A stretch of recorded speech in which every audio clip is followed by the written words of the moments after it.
Olá, meus queridos amigos e amigas, tudo bem com vocês? Hoje a gente vai bater um papo sobre doença do carrapato em cachorros, então vem conferir comigo. Bom pessoal, meu nome é Marco, eu sou médico veterinário e há um crescente aumento das doenças transmitidas pelos carrapatos para os cães no ambiente urbano e também no rural. Essas doenças que a gente fala, doença do carrapato, elas são chamadas hemoparasitoses. Ou seja, são organismos que parasitam as células do sistema hematopoético, que é o sistema responsável pela produção de células sanguíneas. E essas hemoparasitoses ainda é um desafio, tanto para vocês, tutores, quanto para a gente, veterinários, que a manifestação clínica do animal, que são os sintomas que ele apresenta para a gente, é uma extremamente semelhante à outra. Então é muito difícil, só pelos sinais clínicos, a gente diagnosticar qual hemoparasitose que é. E além das manifestações clínicas, as manifestações laboratoriais também são extremamente semelhantes, aumentando ainda mais o desafio no diagnóstico dessas doenças. É por isso que a gente resolveu fazer esse vídeo, já que é um desafio para todo mundo. Então, se você está gostando desse conteúdo, se inscreve aqui no nosso canal do YouTube, ajuda a gente a crescer nesse início. Nosso canal está no início, a gente precisa da ajuda de vocês e dá seu like também.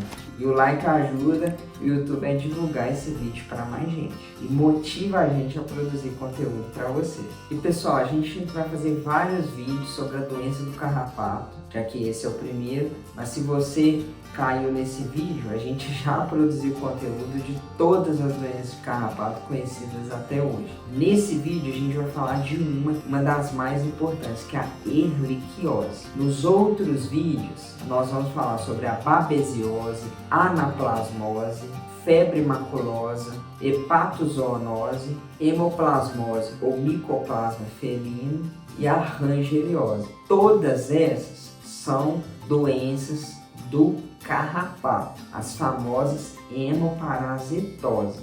E lembrando, pessoal, que o certo não é falar doença do carrapato, é falar hemoparasitoses ou doenças transmitidas pelo carrapato, já que o carrapato por si só é saudável, ele não causa doença, ele só causa quando está contaminado com o protozoário ou com a bactéria. No caso desse vídeo, que é sobre a erliquiose que a gente vai falar, seria a bactéria Ehrlichia. Aí, se ele estiver contaminado, ele pica seu cachorro e consegue passar a doença para ele. Então vamos começar a falar sobre a erliquiose, que é a primeira doença do carrapato que a gente selecionou para vocês. Quem a transmite é o carrapato e a Ehrlichia é uma bactéria intracelular. Então ela está representada nessa foto pela seta vermelha. E além de bactéria intracelular, ela é gram-negativa. E existem vários tipos de Ehrlichia. A mais famosa e mais conhecida é a Ehrlichia canis, mas existe também a Ehrlichia Ewing e a Ehrlichia chafensis. Essa Ehrlichia é uma das mais importantes hemoparasitoses em cães e ela parasita os glóbulos brancos, ou seja, as células de defesa, que possuem um só núcleo, como os linfócitos e os monócitos. Neutrófilo, basófilo e eosinófilo não entram, ou seja, a Ehrlichia ela parasita células mononucleares, que é igual está aparecendo para vocês aí na tela. E algumas raças, como o pastor alemão e husky siberiano, eles têm mais sensibilidade a essa doença e tendem a desenvolver a forma mais grave dela, resultando assim em pior prognóstico. E como é feita a transmissão da erliquiose? A principal transmissão está na boca de todo mundo, é o carrapato. O carrapato é o vetor dessa doença, mas não é qualquer espécie de carrapato. É principalmente esse que está aparecendo aí, que é o Rhipicephalus sanguíneo. Tá vendo que tem um magrinho e um gordinho? Pois é, o gordinho, ele tá gordo porque ele come muito, ou seja, ele ingere muito sangue. E o carrapato que ingere sangue é a fêmea. E o macho não ingere sangue, ele é o magrinho. Mas a notícia ruim é que a Ehrlichia, além do Rhipicephalus sanguíneos, também já foi identificada em outros carrapatos, ou seja, em outras espécies além do Rhipicephalus sanguinis, que é esse que a gente mostrou para vocês. Mas não é só o carrapato que transmite não, tadinho do carrapato. Vamos supor que seu animal está com uma anemia gravíssima e ele precisa de uma transfusão de sangue. Aí a gente faz a coleta, aí você consegue uma bolsa de sangue para salvar a vida do seu animal. Mas só que essa bolsa de sangue, se ela estiver contaminada com a bactéria Ehrlichia, pode transmitir para o seu animal. Então não é só o carrapato, através da transfusão sanguínea é um outro modo do seu animal pegar Ehrlichiose, sendo o segundo meio de transmissão da doença. Agora que nós sabemos um pouco sobre a doença e a transmissão, eu vou entrar na parte da doença propriamente dita. E essa bactéria, a Ehrlichia, é um micro-organismo que multiplica por fissão binária, ou seja, aqui é uma bactéria, aí ela multiplica, vira 2, depois multiplica de novo, vira 4 e assim por diante. Ou seja, a multiplicação dela é de modo exponencial. E toda essa multiplicação ocorre naquelas células que a gente falou. E especificamente nos vacúolos dessas células. E quais células são? Linfócitos e monócitos, que são mononucleares. E existem 3 fases dessa doença: a aguda, a subclínica e a crônica. E a gente vai falar cada uma delas para vocês. A primeira delas é a aguda. Nessa primeira fase, os cães podem se recuperar de maneira espontânea e entram numa fase que a gente fala que é a subclínica, que é a próxima fase. Nessa fase subclínica, o animal é assintomático, ele não apresenta sinal clínico. Então o animal da aguda pode passar para essa fase. Continuando ainda na aguda, que a gente não entrou na subclínica, a principal alteração nessa fase é a queda de plaqueta, que é a tão famosa trombocitopenia. E essa queda de plaqueta, ela não é grave o suficiente para causar sangramentos espontâneos nessa fase. O problema é que, além dessa trombocitopenia, associa várias outras alterações que podem gerar esse sangramento espontâneo. E as outras alterações, além da trombocitopenia, seria vasculite, que é a inflamação dos vasos sanguíneos, destruição das células por fatores imunomediados, ou seja, o próprio sistema imunológico do cachorro destrói as células, sequestro dessas células por um órgão que chama baço. Isso tudo em conjunto auxilia para diminuir a função plaquetária. Aí sim pode causar o sangramento. E nessa fase aguda, apesar de ocorrer anemia não regenerativa, ou seja, o animal tem anemia, mas só que a medula óssea, que é o berço das células sanguíneas, não está regenerando, apesar disso tudo, os valores normais das células vermelhas tendem a voltar ao normal dentro de poucas semanas depois do tratamento. Agora vamos para a segunda fase, que a gente até já citou, que é a fase subclínica. Então o animal era agudo e virou assintomático, então ele passa para essa fase subclínica. E nessa fase o animal permanece infectado por um longo período ou elimina por completo o parasita no corpo dele. Caso ele dê essa sorte, seja o que a gente fala de imunocompetente, ou seja, o sistema imune dele é foda e regaçou a bactéria. Ou, infelizmente, pode virar a fase crônica, que é a próxima fase que a gente vai falar. Na fase crônica é onde acontece a anemia arregenerativa, causada pela supressão da medula, ou seja, a medula óssea, que é o berço das células, como eu falei, ela se esgota. Por isso que a anemia é arregenerativa. Pelo fato da medula estar esgotada, gera o que a gente fala de pancitopenia. Então, além de gerar anemia, gera também queda de células de defesa. Então, as células sanguíneas viram uma bagunça. Todas elas ficam diminuídas devido à supressão desse órgão, que é a medula óssea, associada à sua hipoplasia, gerando então, infelizmente, uma alta taxa de mortalidade. E esses animais na fase crônica, que são os animais pancitopênicos que a gente fala, eles são mais susceptíveis a apresentar infecções secundárias, ou seja, além de Ehrlichia, eles podem estar sujeitos a alguma outra infecção bacteriana, deixando o quadro ainda mais grave. Agora que a gente sabe todas as fases, a gente vai passar para os sinais clínicos, que são os sintomas dessa doença. O primeiro, que é o mais conhecido de todos, é o sangramento. E o sangramento ocorre pela queda de plaquetas associada com aquelas outras alterações que a gente falou. Vasculite, respostas imunomediadas e outras.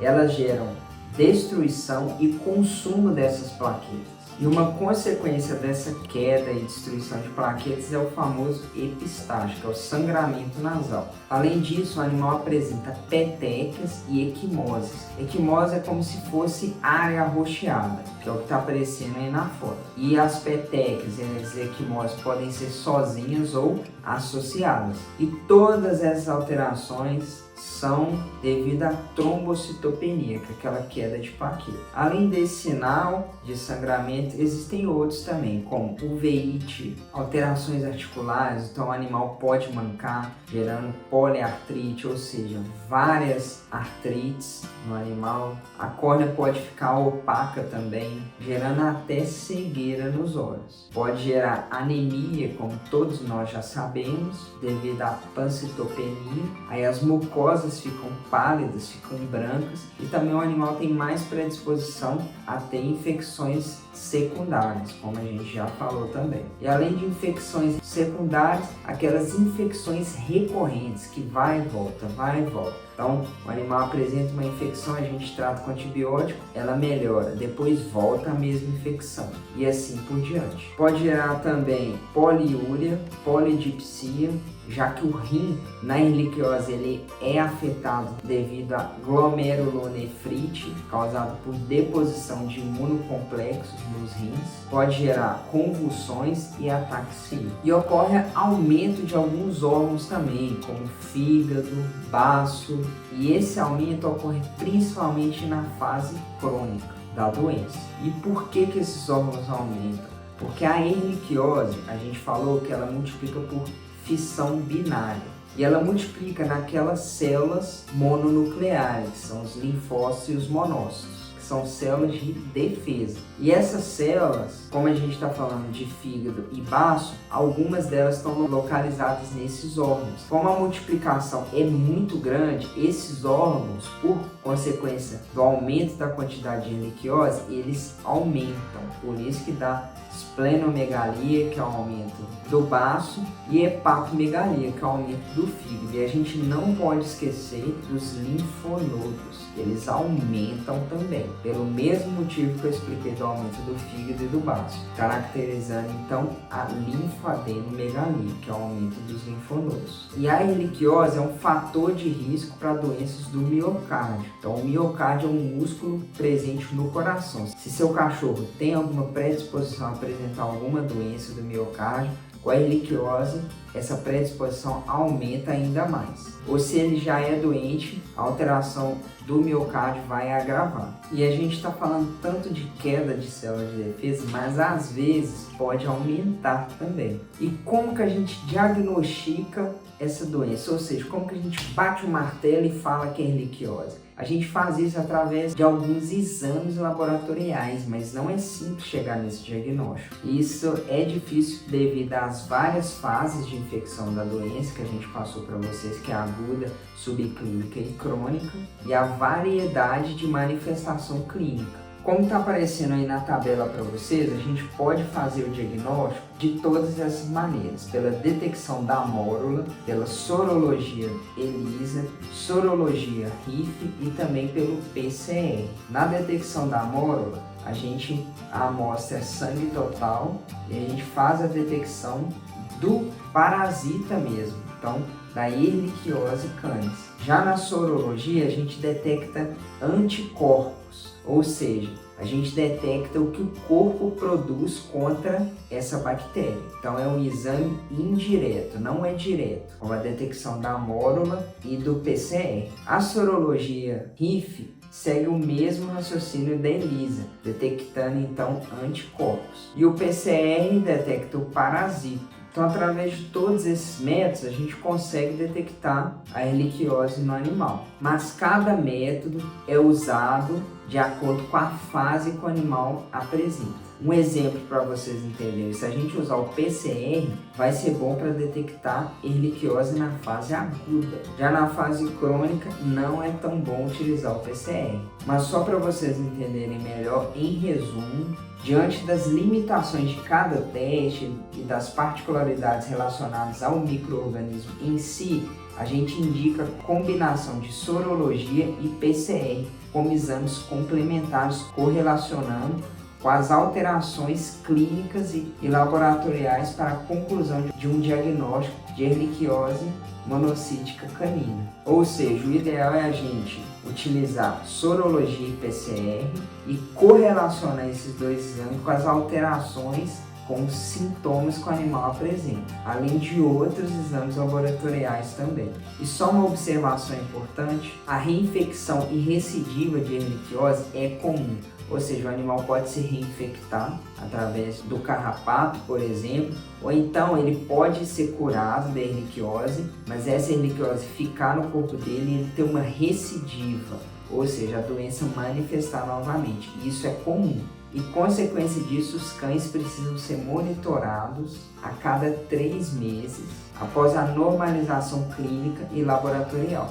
E qual que é o tratamento dessa doença do carrapato? O tratamento varia demais e depende de como o animal está se manifestando para a gente. Mas, em geral, a gente usa antibiótico, anti-inflamatório, e o anti-inflamatório, nesse caso, como é uma doença imunomediada, a gente opta pelo anti-inflamatório esteroidal, que ele causa uma imunossupressão, diminuindo então a resposta imunológica do cachorro. Consequência disso, gera menos lesão. Caso o animal não esteja alimentando, nós utilizamos suplementos e faz um caprichado suporte nutricional. Alguns casos o animal precisa ficar internado, chegando até fazer transfusão sanguínea, dependendo da quantidade de células sanguíneas que ele apresenta. E, por exemplo, o animal, se ele iniciar com vômito, a gente tem que entrar com medicamento para cortar esse vômito para proteger o estômago. E além disso, a fluidoterapia em alguns casos é indicada, mas a gente tem que tomar cuidado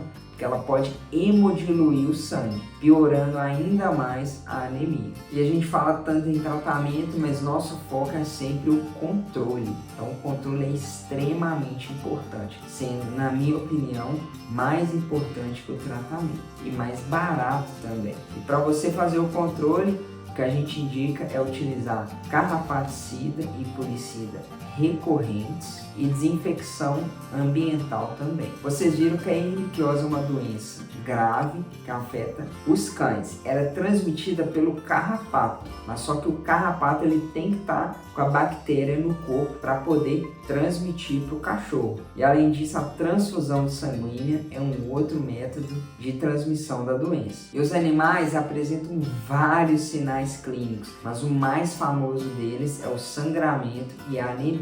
E a gente pode diagnosticar o animal, apesar de ser um desafio, através da associação de PCR e sorologia com os sinais clínicos que ele apresenta para a gente e também através de alguns outros exames bioquímicos laboratoriais. E o tratamento depende muito do que o animal manifesta para a gente no momento e na evolução dele. E o mais importante é o controle. Não perca os outros vídeos que a gente fez aqui no canal do YouTube, ou vai fazer, se é que você está vendo esse vídeo fresquinho, de todas as doenças do carrapato em cachorros. Espero que vocês tenham gostado do vídeo de hoje. Um forte abraço para todo mundo e tchau, até o próximo vídeo.